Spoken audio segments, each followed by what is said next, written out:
जय सम्राट भाई लोग, मैं आप सबका छोट भाई जितेंद्र मौर्य। दोस्तों, आज हम आपके लिए लेके आए हैं सम्राट अशोक महान का इतिहास।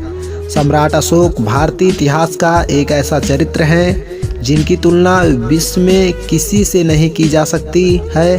भारतीय मौर्य साम्राज्य के शासक थे जिन्होंने भारतीय उपमहाद्वीप पर शासन किया था। इनका पूरा नाम अशोक बिंदुसार मौर्य है और इनका जन्म स्थान पाटलिपुत्र में है। इनके पिता का नाम राजा बिंदुसार। अशोक ने मौर्य शासक बिंदुसार और माता सुभद्रांगनी के बेटे के रूप में और मौर्य साम्राज्य के संस्थापक चंद्रगुप्त मौर्य के पोते के रूप में जन्म लिया। इनका पूरा नाम देवानाम प्रिय अशोक मौर्य, जो कि राजा प्रियदर्शी देवताओं के प्रिय थे। उन्हें मौर्य साम्राज्य का तीसरा शासक माना जाता है। ऐसा कहा जाता है कि सम्राट अशोक को कुशल सम्राट बनाने में आचार्य चाणक्य का बहुत बड़ा योगदान रहा। आपका स्वागत है जितेंद्र मौर्य शायरी में। प्लीज़ भाई लोग चैनल को सब्सक्राइब करें। आइए आपको दिखाते हैं सम्राट अशोक का बचपन। अल्पायु में ही उनमें लड़ने के गुण दिखाई देने लगे थे, इसलिए उन्हें शाही प्रशिक्षण दिया गया। वे उच्च श्रेणी के शिकारी भी कहलाते हैं। उन्होंने केवल लकड़ी की एक छड़ी से शेर का शिकार किया था। जिंदा दिल शिकारी और साहसी योद्धा उनके इसी गुणों के कारण उन्हें उस समय मौर्य साम्राज्य के अवंती में हो रहे दंगों को रोकने के लिए भेजा गया।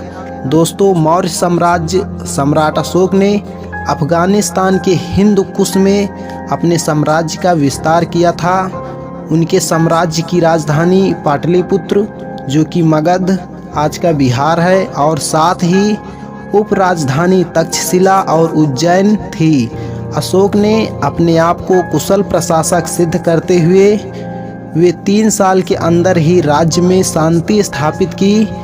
उनके शासनकाल में देश ने विज्ञान व तकनीकी के साथ साथ चिकित्सा में भी तरक्की की, जिन्होंने धर्म पर इतना जोर दिया कि प्रजा ईमानदारी के रास्ते पर चलने लगी। चोरी और लूटपाट की घटनाएं पूरी बंद हो गई।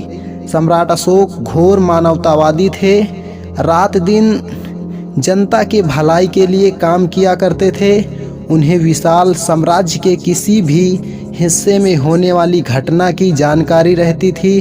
धर्म के प्रति इतनी आस्था रखते थे, इसका अनुमान इसी से लगाया जा सकता है कि वो बिना 1000 ब्राह्मणों को भोजन कराए बिना स्वयं कुछ नहीं खाते थे। कलिंग युद्ध सम्राट अशोक के जीवन का आखिरी युद्ध था, जिससे उनका जीवन बदल गया। सम्राट अशोक ने कलिंग राज्य के खिलाफ एक विध्वंसकारी युद्ध की घोषणा की थी। उन्होंने कलिंग पर विजय भी प्राप्त किया था। इससे पहले उनके पूर्वज ऐसा नहीं किया था। कलिंग के युद्ध में कई लोगों की मृत्यु होने के बाद अशोक ने बुद्ध धर्म को अपना लिया था। कहा जाता है कि अशोक के कलिंग युद्ध में तकरीबन 1 लाख लोगों की मौत हुई थी और 1.5 लाख लोग घायल हुए थे। इस युद्ध में भारी हुए रक्तपात में उन्हें हिलाकर रख दिया। उन्होंने सोचा कि ये सब लालच का दुष्परिणाम है और जीवन में फिर कभी युद्ध न करने का प्रण लिया। इसके बाद अशोक सम्राट ने धर्म परिवर्तन का मन बना लिया। उन्होंने बौद्ध धर्म अपना लिया और अहिंसा के पुजारी हो गए। बाद में उन्होंने पूरे एशिया में बौद्ध धर्म के प्रचार के लिए स्तंभों और स्तूपों का निर्माण करवाया। अशोक के अनुसार बुद्ध धर्म सामाजिक और राजनैतिक एकता वाला धर्म था। बुद्ध का प्रचार करने के लिए उन्होंने राज्य में जगह जगह पर भगवान बुद्ध की प्रतिमाएं स्थापित की और बुद्ध धर्म का विकास करते चले गए।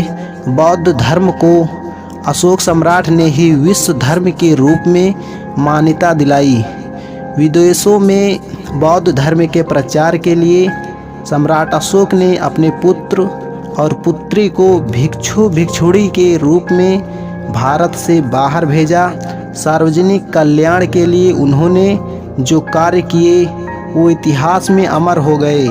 नैतिकता, उदारता, भाईचारे का संदेश देने वाले महान सम्राट अशोक ने कई अनुपम भवनों और देश के कोने कोने में स्तंभों और शिलालेखों का निर्माण भी करवाया, जिन पर बौद्ध धर्म के संदेश अंकित थे।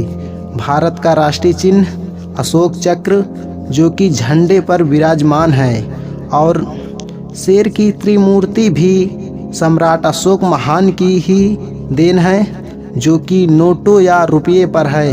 ये कृतियाँ अशोक निर्मित स्तंभों, स्तूपों पर अंकित है। सम्राट अशोक का अशोक चक्र से धर्म चक्र भी कहा जाता है। आज वो हमें भारतीय गणराज्य के तिरंगे के बीच में दिखाई देता है।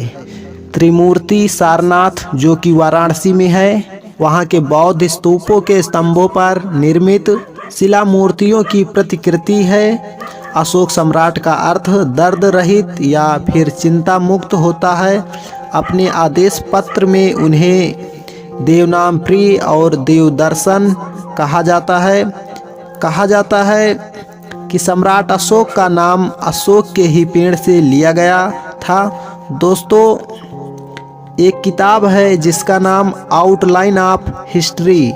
इतिहास में अशोक को हजारों नाम से जानते हैं। जहाँ जहाँ उनकी वीरता के किस्से हैं, उनकी गाथा पूरे इतिहास में प्रचलित है। वे एक सर्वप्रिय, न्यायप्रिय, दयालु और शक्तिशाली सम्राट अशोक थे। लोकहित के नज़रिया से देखा जाए तो सम्राट अशोक महान ने अपने समय में न केवल मानव की चिंता, बल्कि उन्होंने जीव मात्र के लिए कई सराहनीय काम भी किए। सम्राट अशोक महान को एक निडर, साहसी राजा और मौर्य राजवंश के योद्धा माना जाता है। अपने शासनकाल में सम्राट अशोक अपने साम्राज्य को भारत के सभी उपमहाद्वीपों तक पहुंचाने के लिए लगातार 8 सालों तक युद्ध लड़ते रहे, जिसके चलते सम्राट अशोक के कृषि गोदावरी की घाटी, दक्षिण में मैसूर में भी अपना कब्जा कर लिया, लेकिन तमिलनाडु, केरल और श्रीलंका पर नहीं कर पाए। सम्राट अशोक महान जैसा महान शासक हमें शायद इतिहास में दूसरा दिखाई दे। वे सम्राट अशोक महान आकाश में चमकने वाले तारे की तरह हैं, जो हमेशा चमकता ही रहता है। भारतीय इतिहास का यही चमकता तारा सम्राट अशोक है। एक विजेता, दार्शनिक, प्रजापालक, शासक के रूप में उनका नाम अमर रहे। उन्होंने जो त्याग और कार्य किए, वैसा कोई अन्य नहीं कर सका। सम्राट अशोक ने लगभग 40 वर्षों तक शासन किया। ईसा पूर्व 232 के आसपास उनकी मृत्यु हुई। विश्व इतिहास ने अशोक सम्राट महान, अतुलनीय चरित्र हैं। भारतीय इतिहास के प्रकाशवान की तरह हमेशा जगमगाते रहेंगे। जय सम्राट अशोक महान, जय दादा चंद्रगुप्त मौर्य, जय बिंदुसार सम्राट, जय सम्राट, नमो बुद्धाय। प्लीज़ भाई लोग चैनल को सब्सक्राइब करें।